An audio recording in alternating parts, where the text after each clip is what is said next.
राधे राधे दोस्तों। तो आज हम जा रहे थे हमारे जयपुर में गोविंद देव जी मंदिर। ये मंदिर हमारे राधा और कृष्णा जी का है, जिसे हम गोविंद देव जी मंदिर के नाम से जानते हैं। ये यहाँ का सबसे फेमस मंदिर है, तो आज हम आपको वहीं लेकर चलने वाले थे। गोविंद देव जी मंदिर की आज मैं आपको फुल इन्फॉर्मेशन इस वीडियो में देने वाली हूँ और आपको बहुत ही इंटरेस्टिंग इस मंदिर से जुड़ी हुई एक कहानी सुनाने वाली हूँ, तो वीडियो को एंड तक जरूर देखना। तो चलते हैं फिर हमारे गोविंद देव जी मंदिर। राधा कृष्ण का ये हमारा गोविंद देव जी मंदिर बहुत ही पास था हमारे घर से, तो हम लोग पैदल ही निकल चुके थे।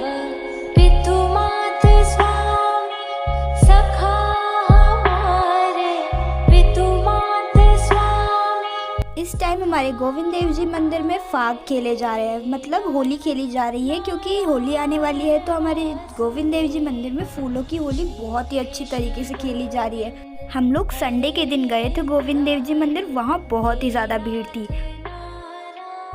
तो अब स्टार्ट करते हैं गोविंद देव जी मंदिर के बारे में जानना। भगवान श्री कृष्ण को समर्पित यह मंदिर जयपुर का सबसे प्रसिद्ध बिना शिखर वाला मंदिर है।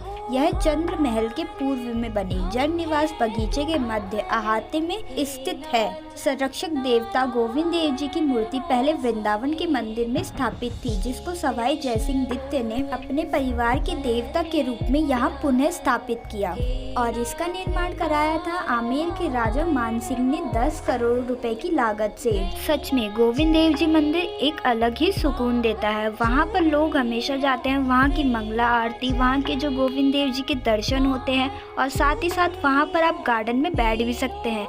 बहुत ही बड़ा गार्डन है, वहाँ झूले भी हैं, तो बच्चे तो बहुत ही खुश होते हैं वहाँ पर जाकर। और बच्चों के साथ ही साथ बड़ों बूढ़ों सभी को वहाँ पर बहुत ही आनंद मिलता है। तो अब मैं आपको बताने जा रही हूँ गोविंद देव जी मंदिर से जुड़ी हुई एक कथा। जयपुर की आराध्य गोविंद देव का विग्रह अर्थात प्रतिमा भगवान श्री कृष्ण का साक्षात स्वरूप है। पौराणिक इतिहास और कथाओं की माने तो यह कहा जाता है कि श्री गोविंद का विग्रह हूबहू भगवान श्री कृष्ण के सुंदर मुख मंडल व नयनों से मिलता है। भगवान श्री कृष्ण की 3 प्रतिमाएं बनाई गई।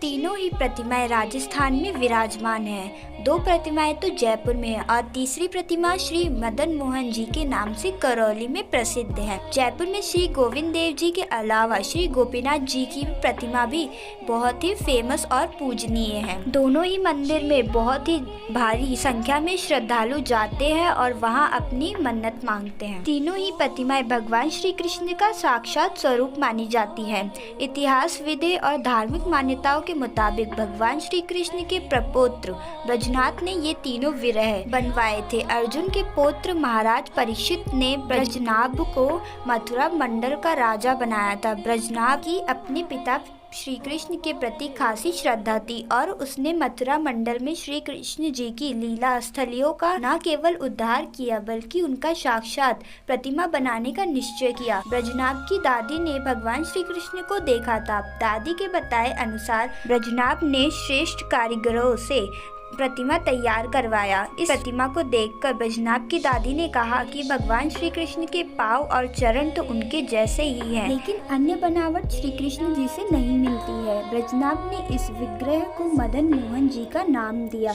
यह विग्रह करौली में विराजमान है। ब्रजनाभ ने फिर दूसरा प्रतिमा बनवाई, जिसे देखकर दादी ने कहा कि इसके वक्ष स्थल और बाहु भगवान स्वरूप ही है। शरीर के दूसरे अवयव भगवान श्री कृष्ण से मेल नहीं खाते हैं। इस विग्रह को ब्रजनाभ ने भगवान श्री गोपीनाथ जी का स्वरूप कहा।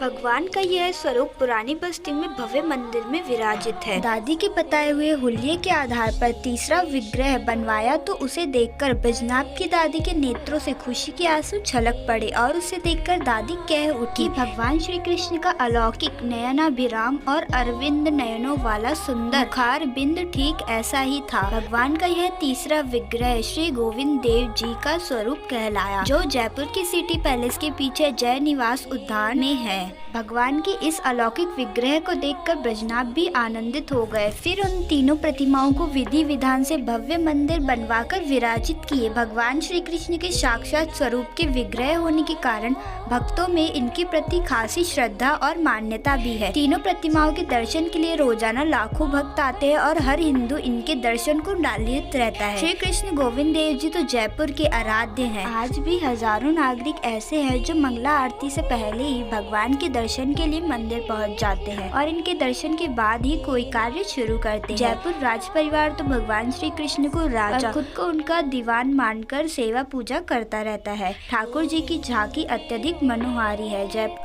बातों बातों में हमें पता ही नहीं चला, हम गोविंद देव जी मंदिर बस कुछ ही देर में पहुंचने वाले हैं। आगे की कथा आपको वीडियो के एंड में बताऊंगी मैं, लेकिन उससे पहले अब मैं आपको गोविंद देव जी मंदिर के दर्शन करवा देती हूं। तो हम पहुंच चुके थे हमारे गोविंद देव जी मंदिर। तो सामने आपको दिख रहा होगा एक बड़ा सा गेट, तो वो था हमारे गोविंद देव जी मंदिर का एंट्रेंस। दूसरी तरफ से भी आप जा सकते हैं, वहाँ से जाएंगे तो आप डायरेक्ट गोविंद देव जी मंदिर में पहुँचेंगे। यहाँ से हम गार्डन से होकर चलेंगे।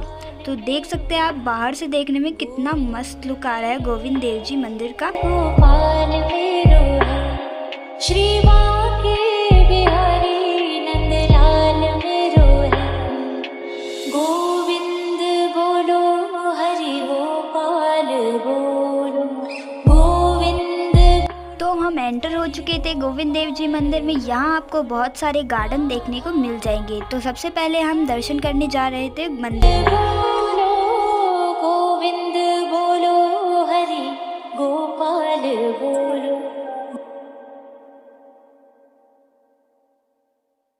यहाँ आपको खिलौनों के स्टॉल्स भी देखने को मिल जाएंगे और बहुत सारी चीज़ों के स्टॉल देखने को मिल जाएंगे। गोविंद देव जी मंदिर में हमारा बहुत ही सुंदर फाउंटेन है, गार्डन है, और जो हमारा मंदिर है वो तो बहुत ही सुंदर लगता है। तो हम एंटर करने जा रहे थे गोविंद देव जी मंदिर, लेकिन उससे पहले हम यहाँ पर अपने हाथों से टीका लगा रहे थे। यहाँ पर आप स्वयं अपने हाथ से टीका भी लगा सकते हैं। तो यहाँ हमारी माता श्री हमारे लिए टीका लेकर आई। हम लोगों ने एक दूसरे की टीका लगाया, फिर हम चल दिए मंदिर की ओर। खारो यमुना जीरो पानी लागे, मने खारो खारो यमुना जीरो पानी लागे।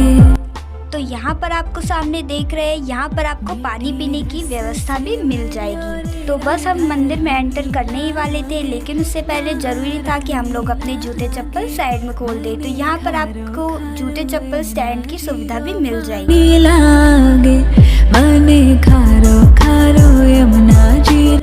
हम लोग मंदिर में एंटर करने ही वाले थे, लेकिन हमें यहाँ पर कोई मिल गया। अरे ये और कोई नहीं, हमारी स्कूल की मित्र है।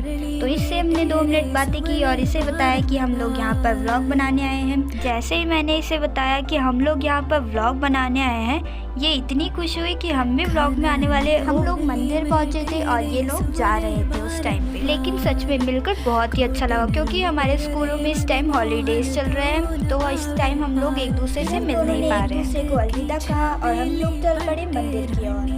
पटरानी लागे, मने खारो खारो यमुना जीरो पानी लागे, मने खारो खारो यमुना जीरो पानी लागे। इस मंदिर की भीड़ देखकर आप लोग ये पता लगा ही सकते होंगे कि ये मंदिर कितना ज्यादा फेमस है। रानी लागे, महारानी लागे, मने खारो खारो। तो सबसे पहले किए हमने ठाकुर जी के दर्शन। बहुत ही ज्यादा भीड़ हो रही थी, इसीलिए हम अच्छे से वीडियो नहीं बना पाए। पानी लागे। तो आप लोग ही देख लीजिए कितने सुंदर लग रहे हैं हमारे ठाकुर जी और राधा रानी जी। बहुत ही अच्छे समय पर पहुंचे थे हम लोग। अगर 2 मिनट और लेट हो जाते तो हमें दर्शन ही नहीं मिलते। फिर हम लोग चल पड़े परिक्रमा लगाने। कहा जाता है कि यहाँ परिक्रमा लगाना बहुत ही शुभ है। अब तो राधा नाम मलाई, वृषभानु की ललित गुड़ धानी लागे, गुड़ धानी लागे, मने खारो खारो यमुना जीरो पानी लागे, मने खारो खारो यमुना जीरो पानी लागे। माघ के दिन चल रहे हैं, तो यहाँ पर गोविंद देव जी मंदिर में थालियों में रंग रखे हुए हैं। आप जितना चाहे रंग लीजिए और एक दूसरे के लगा सकते हैं। सच में मुझे तो यहाँ बहुत ही ज्यादा मजे आ रहे थे, क्योंकि होली खेलने को मिल रहा था और साथ ही साथ यहाँ की सजावट बहुत ही ज्यादा सुंदर थी। जैसा कि आप लोगों को दिख ही रहा होगा, ये हमारे दूसरी तरफ का है यहाँ पर आप एक परिक्रमा लगाओगे तो फिर उसके बाद आपको दूसरी तरफ से निकलना पड़ेगा। तो जो हमारी बची हुई गोविंद देव जी से जुड़ी हुई कहानी है उसको मैं आपको बताने वाली हूँ पार्ट 2 में, और साथ ही साथ आपको मैं आगे बताने वाली हूँ गोविंद देव जी मंदिर का एक रहस्य। तो पार्ट 2 को देखना मिस मत करना। तो फिर मिलेंगे एक नई वीडियो के साथ। और हाँ, वीडियो में कमेंट करके ये जरूर बताना कि आपको अगली वीडियो कहाँ की चाहिए, कौन सी जगह की चाहिए। तो तब तक के लिए जय श्री कृष्णा और पार्ट 2 का वेट कीजिए।